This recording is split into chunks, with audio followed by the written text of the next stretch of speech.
वो असा फकीर माण्हू आहियूं भैरव जन न कलसा अरे असा फकीर माण्हू आहियूं भैरव जन न कलसा भैरव जन न कलसा मूं जहिड़े तेरी परम सारे भैरव जन न कलसा मूं जहिड़े तेरी परम सा असीं फकीर माण्हू आहियूं तूं भैरव जन न कलसा असीं फकीर माण्हू आहियूं तूं भैरव जन न कलसा भैरव जन न कलसा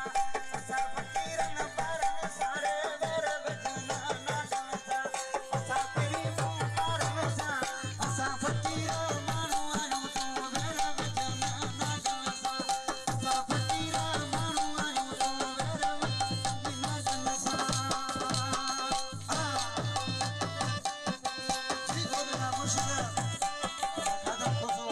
जगन्नाथ जो शायर है बड़ा बड़े परवानी ये बड़ा शायर है परवानी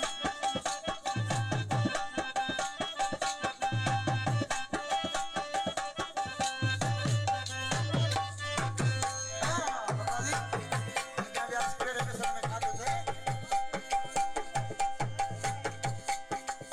वो माथे में आया मिरई खेड़ा तूने बुधा वो तू जो तेरा माथे आयो मिरई खेड़ा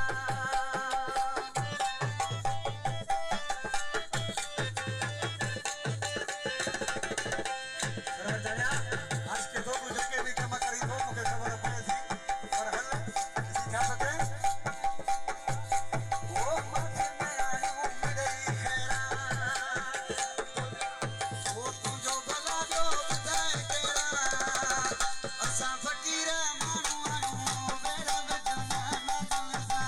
असीं फकीर माण्हू आहियूं भैरव जन न कलसा भैरव जन न कलसा असां फकीर ॿारनि सारे भैरव जन न कलसा असां पीरूं ॿारनि सां असां फकीर माण्हू आहियूं तूं भैरव जन न कलसा असां फकीर माण्हू आहियूं तूं भैरव जन न कलसा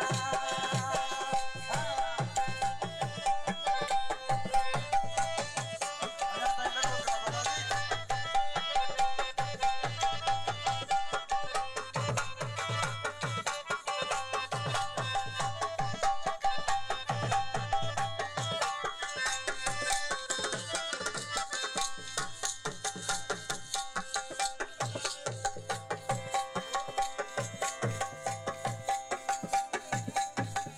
कान कंदी असां कढंदा आहियूं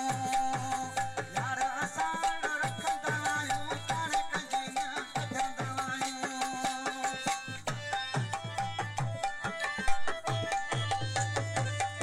ओ कान कंदी न कढंदा आहियूं यार अहिड़ो न रखंदा आहियूं असां फकीर माण्हू आहियूं भेर न विझ तूं न कलसा असां फकीर माण्हू आहियूं रे भेर न विझ न कलसा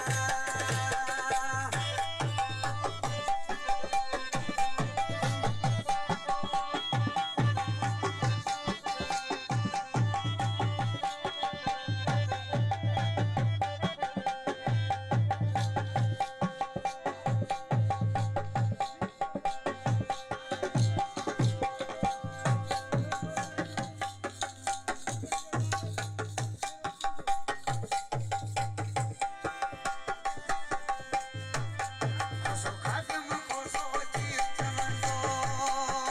तुंहिंजे नए सिर विझी दो खोसो खादम खोसे जीत चवंदो तुंहिंजे नए सिर विझी असां फकीर